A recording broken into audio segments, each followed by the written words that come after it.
All right, click the link to join the channel here over at SubScribeStar. So, the thing with opening weekends is with a high degree of accuracy, you can predict where a movie or game will go. The movie predictions are very accurate. Yes, every so often a movie will have legs or will have a weird rebound. It happens, I think, when the movie doesn't apply to the mainstream or word of mouth spreads to the right audience, something selective, but it's pretty well a 90% accurate predictor. Like literally just on the opening day, they can tell you, okay, within 90%, this movie is not going to make a profit or something. Video games are a little bit less accurate, but you can learn to read in between the lines. And there's a Forbes article I'll show in a second where they're discussing Assassin's Creed and the fact that Forbes is putting out an article that admits that when the company says 2 million people are playing it, that doesn't mean 2 million people bought it, or they would have said that more clearly. Playing something, buying something outright and then playing it on a subscription are two different things.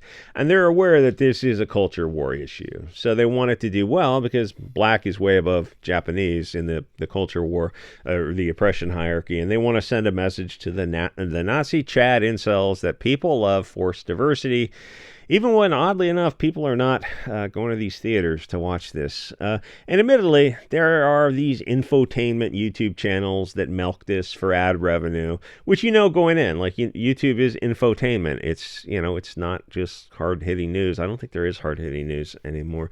So they talk about Ubisoft going out of business or Snow White losing an astronomical amount of money because they need to make their money now in the first week while there's still interest in this garbage, not next week when the second week sales are more predictive. So for Assassin's Creed, the fact that Forbes wrote the article is a good indicator that something is wrong, and that doesn't mean hundreds of millions underwater and that everyone gets fired and the company closes its doors or the subsidiary gets sold. It just might mean it underperforms. And this is going to sound weird to people who don't follow the culture war, who are not like living and breathing this kind of stuff. Imagine that. But it matters to the people who are pulling the strings on games and movies that this is much more important than red or black ink and shareholder values and kind of thing. I keep saying that this is a religion, and I know I sound like I have a tinfoil hat on, though there's absolutely a lot to be learned with Faraday cages. But finally, it's for your cell phone. I'm starting to see that some of the left-wing people are awakening to the idea. Although, Elon Musk did want to put a chip in people's brains. It's like sci-fi from the 40s predicts a lot of this stuff. That something else is going on beyond profits and losses, more akin to a religion, because this video game and movie are good examples of companies making woke stories when by now they fully know the audience essentially doesn't want to see, I almost said brown people, that might have been a bit much for YouTube, they almost said to see them out of their place, which sounds a bit old-fashioned.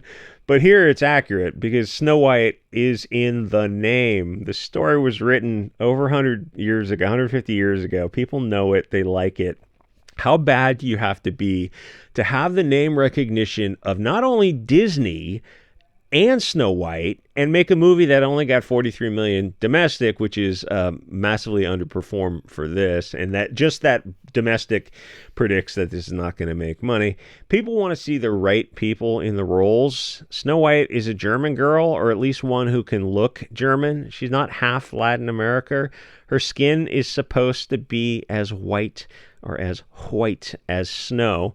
Or with Fentanylsky Kawasaki over here pretending to be a samurai, and not only is he black, but he has sex with a royal woman, which the Japanese have pointed out is a no-no, and he sodomizes Japanese men because, of course, he goes both ways. Why wouldn't he? When he's not busy on his mission of destroying religious artifacts, he just going sodomizing royal women and also men. So none of this makes sense, and I'm seeing some left-wingers on Twitter who are confused by this because everyone can see that woke games and movies don't sell. Even the left-wingers want them to sell, but by now they're admitting, yeah, something else is going on. This stuff is not selling, and yet you repeatedly make it. And the left-winger assumes that since all corporations are greedy, capitalist pig dogs, enemy of the proletariat, that they're just chasing money, except that they failed too many times. So you think, well, as a company that these billion-dollar companies in a trillion-dollar industry, are they incompetent? That doesn't make sense. That people who run big who are responsible for tons of money, it's like they're not usually incompetent. They're very, very sharp people. So it means, okay, so they're not, let's go up the scale of culpability from negligence to reckless, and that leaves us with intentional acts.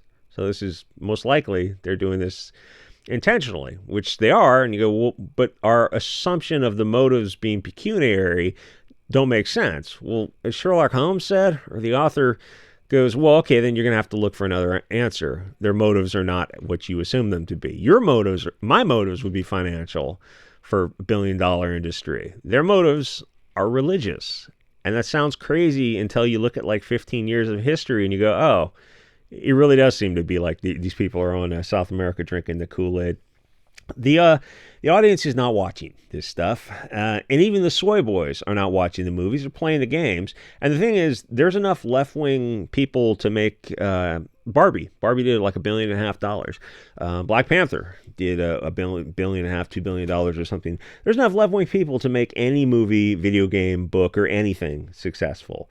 So them blaming like, oh, well, it was a right-wing hate campaign or something that stopped the left-wingers from seeing the movie. You go, well, the left-wingers, the soy boys and cat ladies who are, jerking off to 50 Shades or whatever, are not listening to right-wing, the Quartering or YouTube on Yellow Flash and those kind of channels talk about how movies are stupid. I mean, not Captain Marvel. Yeah, was it Captain Marvel, the one between the two Civil War movies or something? That did over $1 billion, and everyone was talking about how stupid Brie Larson is, and it's like, oh, it didn't have any effect on the movie. If the left wing wants to go see a movie, they will go see a movie. Same for the right wing.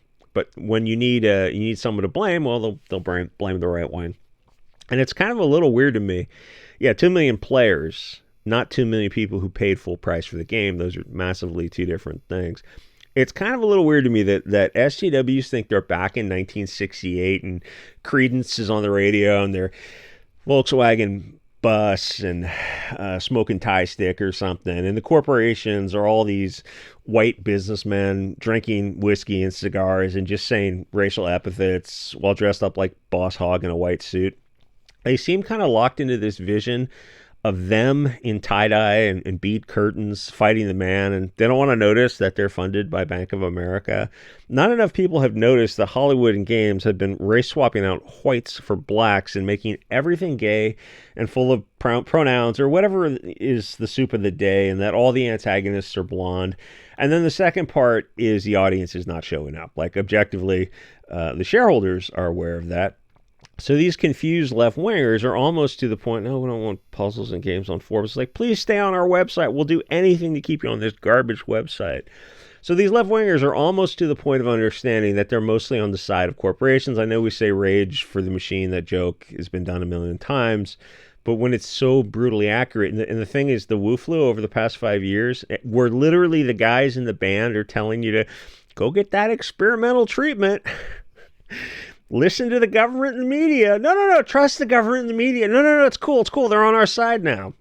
Actually, I had another video I'm doing for SubScribeStar about who is pulling the strings on those things. I won't say controls because it probably triggers something. Ask them for some movies over the past 10 years that they would call pro-white or pro-European or portrayed Christians in a positive light, or even to look at why so many blonde and red-haired characters have been replaced specifically with blacks, and not any other group. It's just blacks playing these roles. Or even like, it's like what was it, Black Panther movie? It's like, well, how come you didn't put any diversity in that? There's Asians and Indians and Europeans in Africa, and Arabs in Africa. There's all kinds of people. No, it's just going to be like blacks from America, not from Africa. And the thing is, like, if you're making, I know you have to use American actors, but if you're making a movie about a tribe in Africa, that's the thing about a tribe, is like they all look alike. You're better off just picking a tribe in Africa and trying to find some actors. I know that'd be hard to do, but the thing is, they would all have the same physiognomy. They'd all be, fall within height, and they'd have facial thing. Anyway, so even when a movie is made for a targeted audience, like Blue Beetle, why didn't the Latin audience show up for Blue Beetle? Or if they say, well, even though America is soon to be a Mexican majority, it's a couple decades away, they're not comic fans, which begs the question, well, then why on earth would you make a movie for an audience that doesn't exist, which is what people have been asking for the past 30 years. These are billion-dollar companies in a trillion-dollar industry. They do a lot of research. When they make the Eternals, Black Widow, Shang-Chi, Black Adams, Birds of Prey, The Flash, Batgirl, Suicide Squad 2, Ant-Man 3, Wonder Woman 2, Terminator, I don't know, 5 or 6 or something, Charlie's Angels, the reboot, Madam Web, The Marvels. I think there's an X-Men movie in there too with Jennifer Lawrence, where she goes, she called it X-Women. And then the most recent Captain America with Anthony Mackie. Those are movies that were just off the top of my head. And I'm sure I'm missing a bunch of animations. Peter Pan was an animation that bombed, and so was that Canadian movie about the girl turns into a big red panda when it's that time. The whole movie was gross. Why make the movies that are almost certainly going to bomb, that millions of dollars of their own research and audience testing tells them this? Logically, wouldn't you just make movies and games that sell? What a novel idea. Not Dustborn and Concord or Assassin's Diversity Edition. Most people look, and these two great examples, and wonder, why didn't you just use the right character for the role? A Japanese guy would fit in Japan 500 years ago, or a Northern European actor for Snow White when it's literally in the title, skin is white as snow or something. Why? No, it was during a snowstorm. That was their excuse for the new movie. It's like, so why is a Mexican girl in the snow in Europe? And why is this European town that looks like it's about 500 years old diverse? Why the sub-Saharan Africans and Chinese in a European town? It's like you want to erase the European people. Isn't that kind of like a precursor to genocide? You're setting predictive programming. You're setting the stage to get people to accept that these people never existed. Kind of creepy. Anyway, so you're on YouTube. This isn't for Odyssey. Why are there big companies race swapping characters when they know they have a long history of failure? Why does this seem so weird, like a religion or a cult? And don't publicly traded companies have a fiduciary duty of due care to their stockholders? Well, the left-wing street-level useful idiot is not quite the one who's pulling the strings or on the same page as these companies. The SJWs are not exerting the pressure on already woke companies that they think they do. It's more that the companies are mostly leading the way to varying degrees, but a company like Disney is definitely calling the shots, and they're tied in league with BlackRock and all these other institutional investors, but they're all on the same page. And if the useful idiot left-winger ever decides to stop the train, they're going to learn that they can't. Like J.K. Rowling learned, or people who decided to detransition, they saw the hatred that they get from the BLT crowd. Well, to be fair, I guess it's just the TQ crowd or something, because the gay, lesbian, and bi, I guess they're trying to separate from the Q and T, and like that just means queer, but like what exactly does queer mean? I think it just means I want attention. Or if you disagree with the left in any way, you learn that the left will turn on you, and that a lot of the left are violent sociopaths. The people with Teslas now, which is more a left-wing thing than not, are putting signs on them to go, we bought it before Elon went crazy, and we have rainbow, we're gay and support gays and all this kind of rainbow flag and stuff. Because they know the people vandalizing their cars, they know it's their left-wing mentally ill people, because that's who's vandalizing their cars. You don't go to the ATM and look over your shoulders for guys in Hugo Boss. Anyway, imagine Assassin's Creed, but with a Japanese guy. It's safe to assume that it would do much better. I mean, there's that simple imagination with any of these kind of woke characters. Go, yeah, if you didn't race swap them, they would make more money. A child would come to that conclusion, and they know that, so they're willing to lose money for this ideology. Or Captain America with Captain America in it instead of the Falcon, which is some kind of grade B or C character. Anthony Mackie who's I guess the Falcon and Captain America, because that's kind of the definition of a Mary Sue. Steve Rogers is the character. I'm not that familiar with Captain America. It's not, as they phrase it, a mantle to take up when one guy retires. He is Captain Peter Parker is Spider-Man. Iron Man is Tony Stark. Miles Morales or Riri Williams or who's that guy? Cho. He's the Hulk stand-in or something. Those are token characters because they're too lazy to make their own characters. So they just swap in mostly black faces. I guess the Korean guy was a token within a token, all to own the alt-right, far extreme Chad whatevers and teach them about diversity, except it doesn't seem to be quite landing because the theaters are empty. And like with this, $70 for the game. Okay, so they go 2 million players. In your mind, you think, okay, well, 2 million, 2 times 7, 14. You do the math on that, and you go, oh, well, they bought the game for $70. And that's, if it was 2 million sales, they would have said 2 million sales. It's not. It's people play for the subscription, which is, whatever it is per month. And in fact, if you deliberately wanted to play for the game, say if it's like $8 a month, you could sign up for a month and then play the game for a month and then unsub, and then you'd have played the game for $8, that kind of thing. So they didn't say sales, they said players. So something is that means they're hiding something. Anyway, so how about I'm trying to think of like titles for this, like Rachel Zegler's messy opening disappoints a hairy backlash or something. Anyway, like, comment, subscribe, and I'll see you guys all next episode.